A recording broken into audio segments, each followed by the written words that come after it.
Thank you very much, everybody. So this is a big day, a beautiful day, potentially one of the great days ever in civilization. Things that have been going on for hundreds of years and thousands of years. At least we're at a minimum very, very close, and I think we'll be on very close.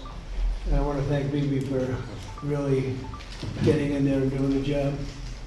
We worked well together, as we have with many other countries, both of us, with many other countries, which is the only way this whole situation gets solved.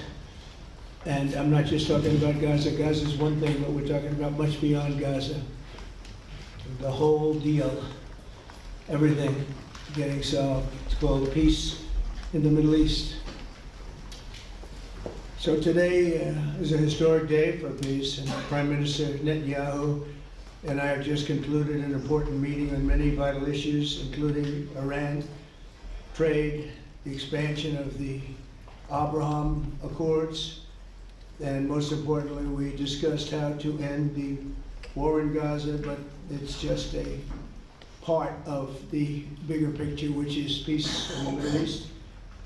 And let's call it eternal peace in the Middle East. So this is far more than anybody expected, but the level of support that I've had from the nations in the Middle East and surrounding Israel and neighbors of Israel has been incredible, incredible. Every single one of them. This afternoon, after extensive consultation with our friends and partners throughout the region, I'm formally releasing our principles for peace, which people have really liked, I must say. And these are done, not just routinely done, these are done with in total consideration and working with the nations that we're talking about. All of these nations have made contributions to those suggestions. I want to thank the leaders of many Arab and Muslim nations for their tremendous support in developing the proposal, along with many of our allies in Europe. Europe has been very much involved, and as I was called by many of the European leaders, most of them saying, is this true? Are you really doing peace in the Middle East? This is the most incredible thing we've heard. Some think it's the biggest thing they've ever heard. They called just to find out, was it just a rumor or is it actually done? And then he said, have you spoken to the Arab leaders? Have you spoken to all of the other leaders that we have to get? A lot of people involved in this one. I also want to thank Prime Minister Netanyahu for agreeing to the plan and for trusting that if we work together, we can bring an end to the death and destruction that we've seen for so many years, decades, even centuries, and begin a new chapter of security, peace, and prosperity for the entire region.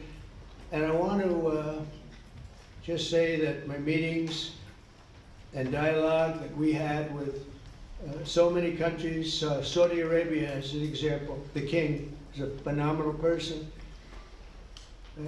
The Emir of Qatar, he's an incredible people. UAE, and that's MBZ and ABZ. We're totally involved. These are the people that we've been dealing with and have been actually very much involved in this negotiation, giving us ideas, things they can live with, things they can't live with. Pretty complex. I mean, after 2,000, 3,000 years, whatever it is, I guess it's got to be a little complex, or it would have been done a long time ago. The King of Jordan was with us, as you know, in the United Nations. President of Turkey, President Erdogan, is a friend of mine, strong man, but a good man. President of Indonesia, somebody who's an amazing leader, Prabowo. He is an amazing leader and respected by everybody. He was in the room with us. We were together with most of these people that I'm mentioning. Others were by phone or the next day. The Prime Minister and the Field Marshal of Pakistan, they were with us right from the beginning. Incredible. In fact, they just put out a statement that they fully believe in this pact.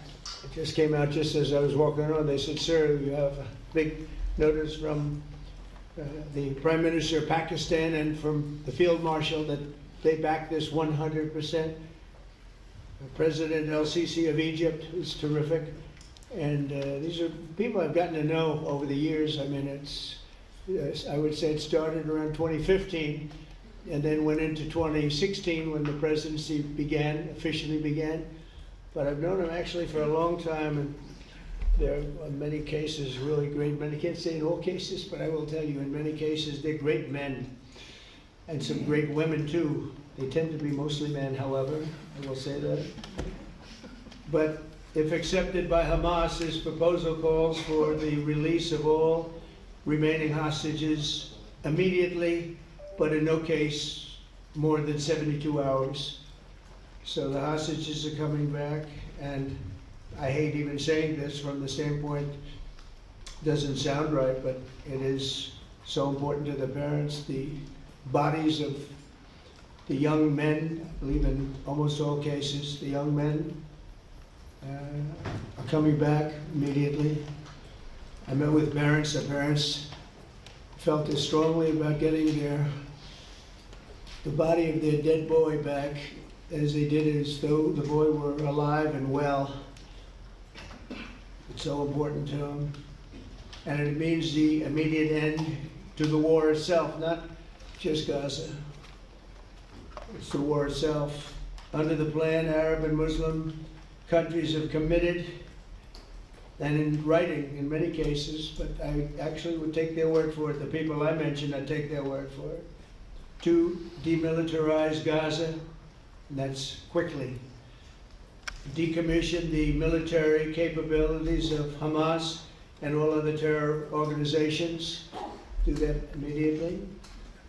And we're relying on the countries that I named and others to deal with Hamas. And I'm hearing that Hamas wants to get this done too, and that's a good thing. And destroy all terror infrastructure, including the tunnels, weapons, production facilities. They have a lot of production facilities that we're destroying. They'll also help train local police forces in the areas that we're discussing right now, in particular in and around Gaza, working with the new transitional authority in Gaza. All parties will agree on a timeline for Israeli forces to withdraw in phases. They'll be withdrawing in phases. No more shooting, hopefully. As progress is made toward achieving these goals, Arab and Muslim nations need to be allowed the chance to fulfill these commitments of dealing with Hamas. They have to deal with them because they were the one group that we have not dealt with. I haven't dealt with them. But the Arab countries are going to, and Muslim countries are going to be dealing with Hamas, and I believe they've already been there. I think they probably have an understanding. They haven't maybe mentioned that, but I would imagine they do, otherwise they wouldn't have gone as far as they've gone. If they're unable to do so, then Israel would have the absolute right and actually our full backing, U.S. full backing. Marcos here. A lot of our leaders are here, our great Vice President, Susie Wiles, Steve Witkoff, Jared Kushner. They've been so involved in this process. I don't think anybody else could have done it or even come to us, but it's we're right there. We're right there. First time in thousands of years, I think you can probably say, if you really look into it, if you study back, if you're a scholar, you would say thousands of years. Israel would have my full backing to finish the job of destroying the threat of Hamas. But I hope that we're going to have a deal for peace. And if Hamas rejects the deal, which is always possible, they're the only one left. Everyone else has accepted it. But I have a feeling that we're going to have a positive answer. But if not, as you know, Bibi, you'd have our full backing to do what you would have to do. Everyone understands that the ultimate result must be the elimination of any danger posed in the region, and that danger is caused by Hamas. The tyranny of terror has to end, and this is, again, something that we're looking for. This is eternity. This is for forever. To ensure the success of this effort, my plan calls for the creation of a new international oversight body, the Board of Peace, we call it, the Board of Peace. Sort of a beautiful name, the Board of Peace, which will be headed, not at my request, believe me, I'm very busy, but we have to make sure this works.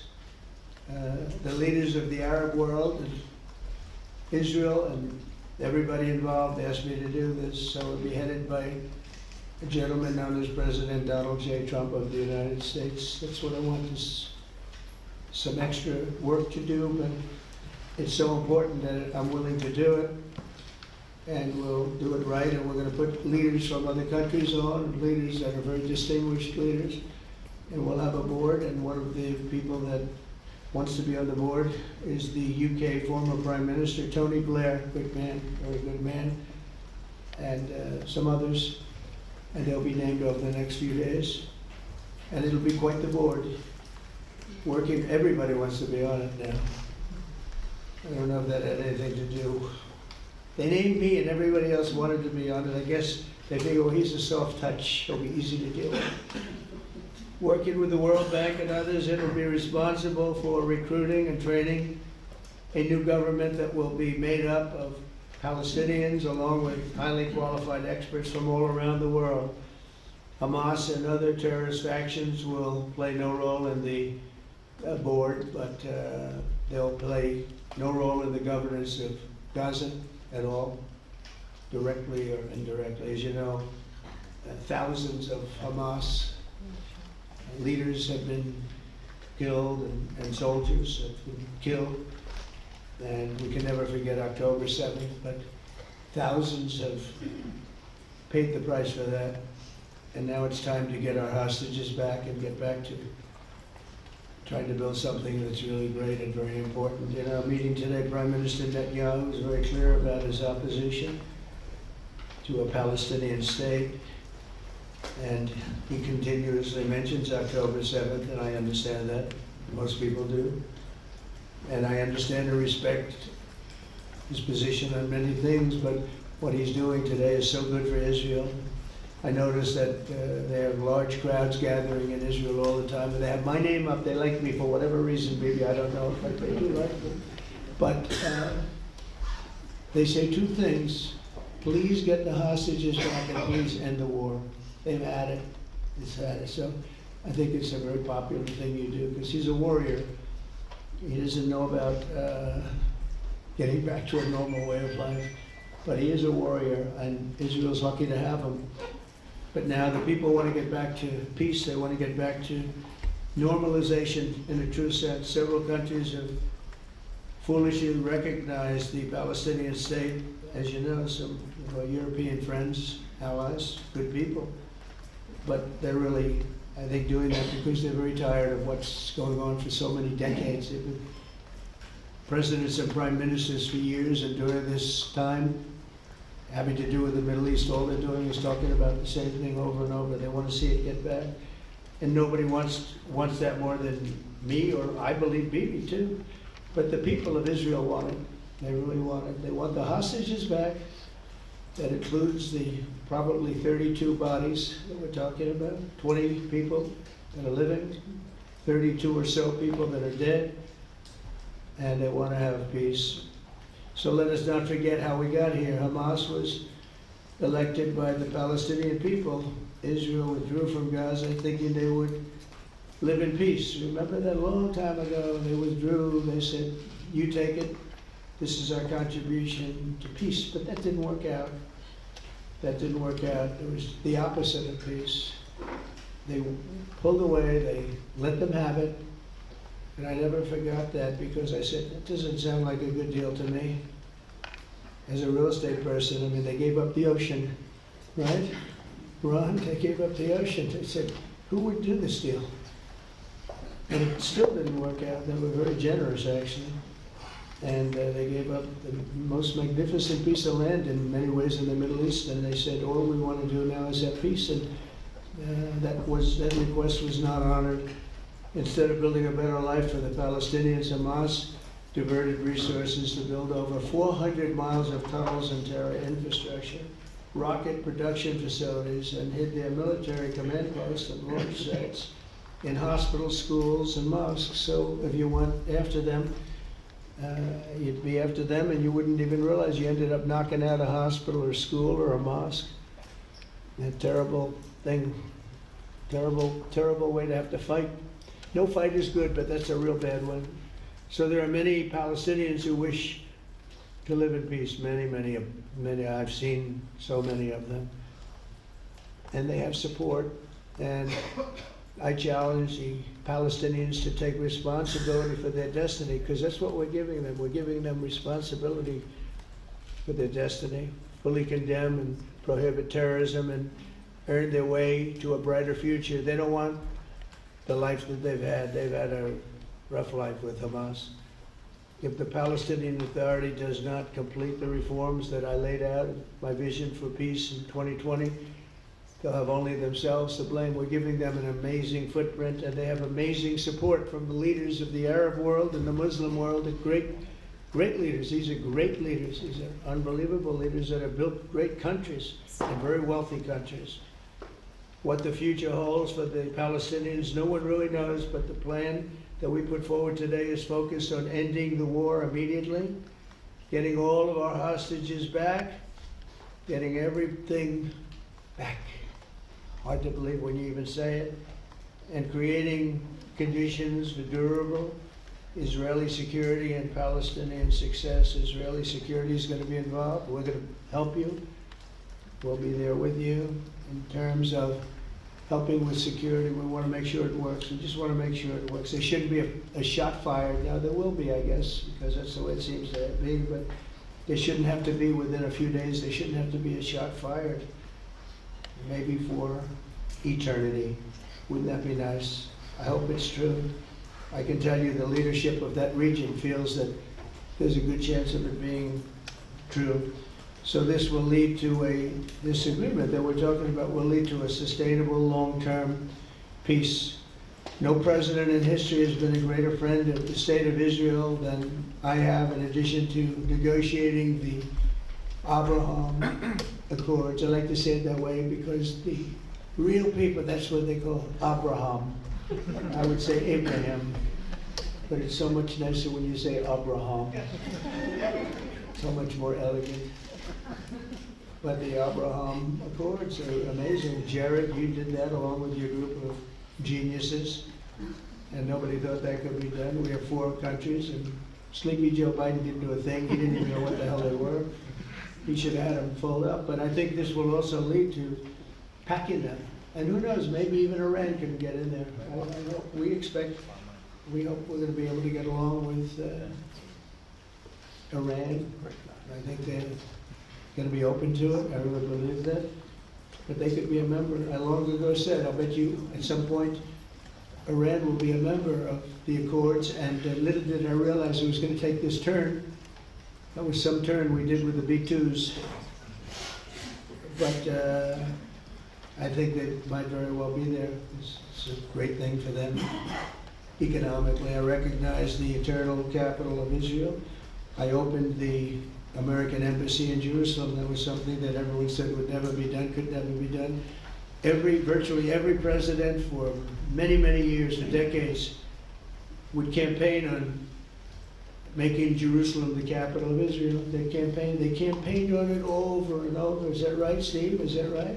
Everyone, and when they got to it, and I understand why now, because it was so, when I got to office, I campaigned on it too. I said, we're going to make it, and then I'd get calls from the leaders of various countries saying, please don't do it, please don't do it. It'll end the whole world, please don't do it. And finally, I just didn't say anything, and I did it. People were calling me before I did it because I heard I was going to do it, and leaders of countries were calling me, and I think it was on a Thursday that I did it, and they called me Monday, Tuesday, Wednesday, 3-4 times a day, and I said, tell them I'll call them back on Friday. And I announced it on Thursday, and I called them back, the biggest people in the world, and they said, you've done it. I said, done what? You made the capital of Israel, Jerusalem, and we wanted to talk yet. I wish you called me a little sooner. Maybe I could have done something about it. So that was a lot easier than getting into an argument, because I knew what they were calling about. And you know what? It turned out to be amazing. Everybody thought it was going to lead to the end of the world, right? The end of the world, Ron, that's what they said. It didn't lead to anything. It just led to something that I promised, and something that was very, very popular for Jewish people and a lot of other people too. I recognize Israeli sovereignty over the Golan Heights, and I cut taxpayer funding to the corrupt United Nations Relief and Works Agency. United Nations was interesting because, as you know, a few days ago they introduced me. Ladies and gentlemen, the President of the United States, I'm looking at my teleprompter, the thing was dead, stone cold, dead. The thing's up here. I have a long, beautiful speech to make. I'm back 30 feet back, and I'm saying, they were introducing me, there's nothing on my teleprompter. So when I made a speech, I actually got good marks. Think Biden could have done that? I don't think so. I don't think he could have done that. I don't think too many people could have done it. But actually, it was actually more of a speech from my heart, if you want to know the truth. I think it was maybe better in certain ways because it was from the heart. It has to be from the heart, otherwise you're in big trouble. But I cut taxpayer funding for that very corrupt United Nations Relief and Works Agency, and nobody thought that would be done. Withdrew from the horrible Iran nuclear deal that was imposed upon Israel by Barack Hussein Obama and Biden. And I don't think Biden knew anything about it. I don't think he knows anything about it now, actually, if you ask him. I said, what is that? And we obliterated Iran's nuclear enrichment capacity, making it impossible for them to have a nuclear weapon, which they would have had probably in about 2 months from that. But I've never asked Israel to compromise its security, but we had big, strong talk. Nobody's been better to Israel. No president's been better to Israel than Donald Trump. But we had a long, strong talk, Bibi and I, and he understands it's time. It's time. History has shown, and the people of Israel want it. And the people of the Middle East want it. People of enemies of Israel want it, but they don't have really too many enemies right now. And you know what? Many countries have gained great respect for Israel, for the way they fight, the job they do, including me. I had respect anyway, but they gained respect. History has shown us that those who have relations with Israel have thrived, while those who have devoted resources and attention toward the destruction and even annihilation of Israel have languished. They haven't done well. Israel is not going anywhere. They're going to coexist with other people and countries in the region, from Syria to Lebanon to Saudi Arabia. The promise of a new Middle East is so clearly within our reach. This is the closest we've ever come to real peace, not fake peace, not political fool's peace. If we can get this difficult problem solved, the opportunities for all within that vast region of this world, it's a vast region. It's unlimited. The Abraham Accords show that all countries are better off when they communicate and work together and embrace new opportunities. I hope Jared and Steve and Susie and Marco and Jay, we have great people. I hope you guys are going to work very hard to get these other countries in, because now they have no excuse. There's no longer an excuse. They were somewhere hesitant. And I tell you, the 4 countries that went in, I give them tremendous credit. And it's worked out incredibly well for them. In the same spirit, I'm pleased to report that earlier today, we took another important step toward greater understanding in the region. A short time ago, we had a historic phone call in the Oval Office with Prime Minister Tani, who's really a great person. So we had a great talk, and I was on the phone, and Bibi was talking. Prime Minister Al-Thani was of Qatar. They really had a heart-to-heart conversation. It was a great conversation, I thought. It was productive. It was everything that you need to have something turn out to be successful. And I want to thank Bibi, and I want to thank the Prime Minister. It was fantastic. We agreed to launch a formal trilateral mechanism between Israel, Qatar, and the United States to begin a dialogue to enhance mutual security, correct misperceptions, and avoid future misgivings. And I want to thank Qatar, its leadership, the Emir. He's a fantastic person. I think, you know, I'm going to be his public relations man because I know him differently than a lot of people know him. But he wants peace. He wants to see peace. And his people, and they really acknowledge the critical role that they played as mediator. And again, we're not quite finished. We have to get Hamas, but I think they're going to be able to do that. So now it's time for Hamas to accept the terms of the plan that we've put forward today. And again, this is a different Hamas than we were dealing with because it's over 20,000 have been killed. Their leadership has been killed 3 times over. So you're really dealing with different people than we've been dealing with over the last 4 years, 5 years. Everyone has done their part and come to the table in good faith. Our Arab and Muslim partners are fully prepared to step up and fulfill their commitments for the benefit of the people of Gaza and the entire region. They're willing to step up and do a lot. They really are. There are a lot of good people involved.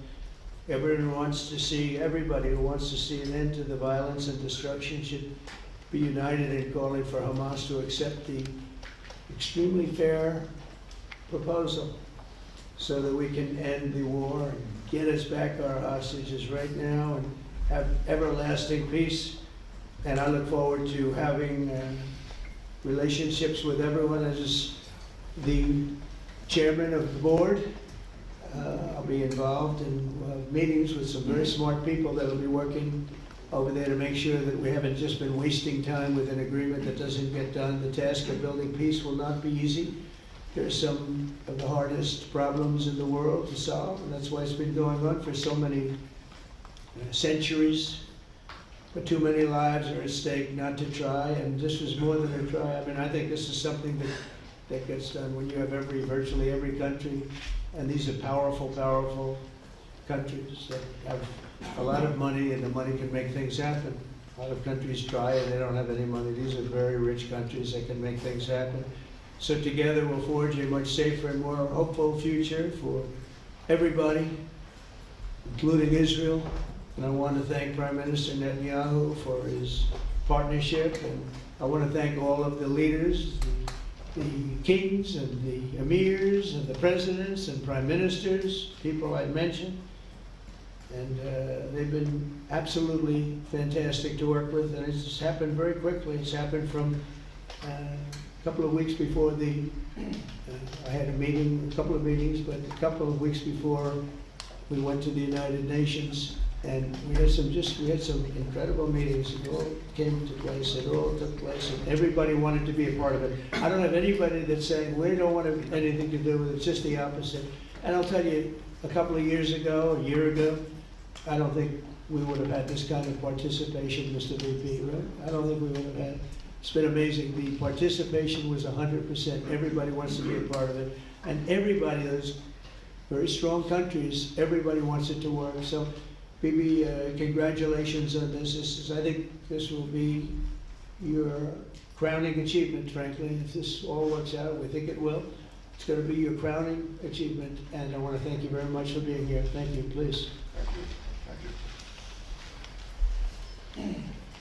Mr. President, first I want to thank you for graciously hosting me once again in the White House. And second, I want to thank you for your friendship and for your leadership. From Jerusalem to Tehran, from the Golan Heights to Gaza, you've proven time and again what I've said many times. You are the greatest friend that Israel has ever had in the White House. And Mr. President, you and I both know it's not even close.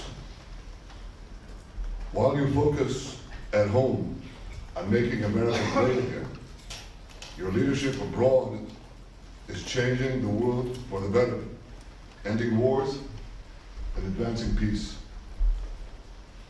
I believe that today we're taking a critical step towards both ending the war in Gaza and setting the stage for dramatically advancing peace in the Middle East, and I think beyond the Middle East. very important Muslim countries. I support your plan to end the war in Gaza, which achieves our war aims. It will bring back to Israel all our hostages, dismantle Hamas's military capabilities, end its political rule, and ensure that Gaza never again poses a threat to Israel. We would not have achieved this turning point without the courage and sacrifice of our incredibly brave soldiers. They fight like lions to defend the people of Israel, and they serve on the front line in the war between civilization and barbarism. Mr. President, when our two countries stand shoulder to shoulder, we achieve the impossible. Just a few months ago, in Operation Rising Lion and Operation Midnight Hammer, we struck a decisive blow against Iran's nuclear and ballistic missile program. Your bold decision to send those B-2s made the region safer and the world safer. Now, under your leadership, we're taking the next step to win the war and expand the peace. Your plan is consistent with the 5 principles my government set for the end of the war and the day after Hamas. Everybody asks, what is your plan for the day after Hamas? Here's our plan. Pass it in the cabinet. All our hostages, both those who are alive and those who died, all of them will return home immediately. Hamas will be disarmed. Gaza will be demilitarized. Israel will retain security responsibility, including a security perimeter for the foreseeable future. And lastly, Gaza will have a peaceful civilian administration that is run neither by Hamas nor by the Palestinian Authority. If Hamas agrees to your plan, Mr. President, the first step will be a modest withdrawal, followed by the release of all our hostages within 72 hours. The next step will be the establishment of an international body charged with fully disarming Hamas and demilitarizing Gaza. I appreciate your willingness to lead the body, Mr. President. I really appreciate it because you have a lot of things to do. This is important. And it reflects the confidence that this will give everyone, that things will be followed up on all the commitments made. The fact that you're taking this on, I think helps a lot to make sure that everything flows in the direction that we want. Now, if this international body succeeds, we will have permanently ended the war. Israel will conduct further withdrawals linked to the extent of disarmament and demilitarization, but will remain in the security perimeter for the foreseeable future. I think we should understand that we're giving everybody a chance to have this done peacefully, something that will achieve all our war objectives without any further bloodshed.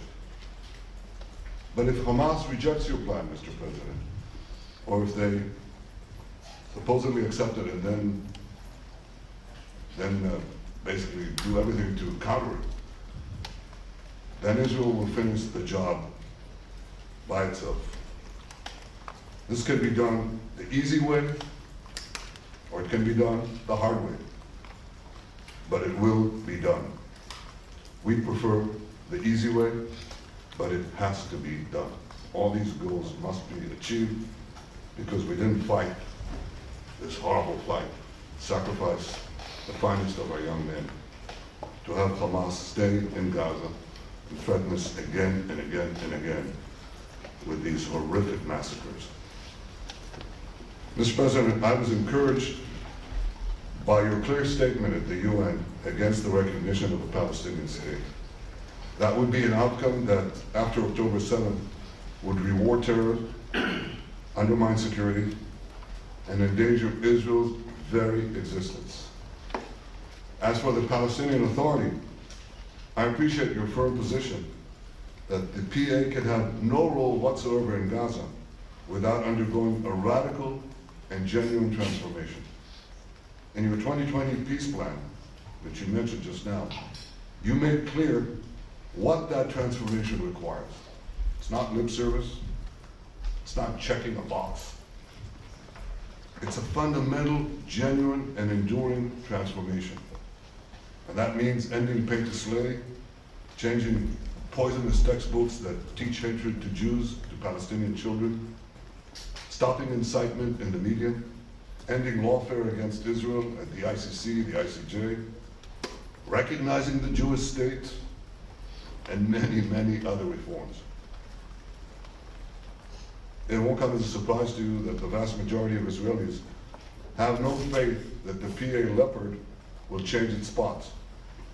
But rather than wait for this miraculous transformation, your plan provides a practical and realistic path forward for Gaza in the coming years, in which Gaza will be administered neither by Hamas nor the Palestinian Authority, but by those committed to a genuine peace with Israel. I think this can be not only a new beginning for Gaza, I think it can be a new beginning for the entire region. Under your leadership, we can re-energize, I've got to contribute my own, we can re-energize the Abraham Accords. That's what it's called in the original Hebrew. Abraham. Abraham is fine. Abraham, however you want to call it. Under your leadership, Mr. President, we can re-energize the Abraham Accords that we forged 5 years ago. We can expand them to many more Arab and Muslim nations that choose moderation over extremism. I think there's an opportunity here. It's not going to be easy, it's tough going, but I think if we succeed, you're absolutely right. We're going to open possibilities that nobody even dreamed of. But I think we dreamed of them. As you've told me, Mr. President, and you've told the world many, many times, you said, remember October 7th. Remember October 7th. And we do. We will never forget the horrors of October 7th, and we will do whatever is necessary to make sure they don't happen again. Since October 7th, Israel's enemies have learned a hard truth. Those who attack us pay a heavy price, but those who partner with us advance progress and security for their peoples. President Trump just said it, it's also in the Bible. It says, those who will bless you will be blessed, and those who will curse you will be cursed. And that's actually what is happening. We want the blessings. I think we've done a lot in the past 2 years to end the curse. We're not finished, but we've done a lot. And we've done a lot together to end the curse. I want to thank your entire team for their efforts to get to this point. I especially want to thank Steve Witkoff and Jared Kushner for their indefatigable work to bring Israel and Arab states in the region closer together. I am deeply grateful to both of them for their work. We had a phone call today just to make it clear. I said to the Prime Minister of Qatar, Israel was targeting terrorists, wasn't targeting Qatar. And of course we regretted the loss of the Qatari citizen, wasn't our target. And I very much appreciate President Trump's proposal to have a trilateral body, the United States, Israel, and Qatar, to work out respective grievances. There are quite a few. But if we could try to mitigate them or put it on a different footing, I think that would be good for everyone. Above all the people, fine team, many helpers who've done this, I want to thank you, Mr. President. History has already shown that under your leadership, Israel and America can change the face of the Middle East. And today I'm hopeful that your plan to end the war in Gaza will do so again and do so soon. It will free our hostages, end Hamas's tyranny in Gaza, and enable a more secure and prosperous future for the peoples of our region. Thank you, Mr. President. May God bless America. May God bless Israel. May God bless the indispensable alliance between our countries. May I add in Hebrew, Mal Chatima Tova, may we all be inscribed in the book of life. Thank you. Thank you very much, Peter. So I think while we wait for these documents to be signed and get everybody in line, I think it maybe is not really appropriate to take questions. I'm meeting with, as you know, country, but keeping our country open. They're going to have to do some things because their ideas are not very good ones. They're very bad for our country. So we'll see how that works out. But this is something that was really historic today. This was something that was, I think, maybe, I mean, depending on you, we're waiting for signatures and waiting for approvals from a lot of different countries that are involved in this. We probably shouldn't take questions, or would you like to take a question or two from perhaps a friendly Israeli reporter? That's a very, very tough proposition. But I would think, Mr. President, that I would go by your instinct that this is, we'll have enough time for questions. Let's settle the issue first. Did Hamas have to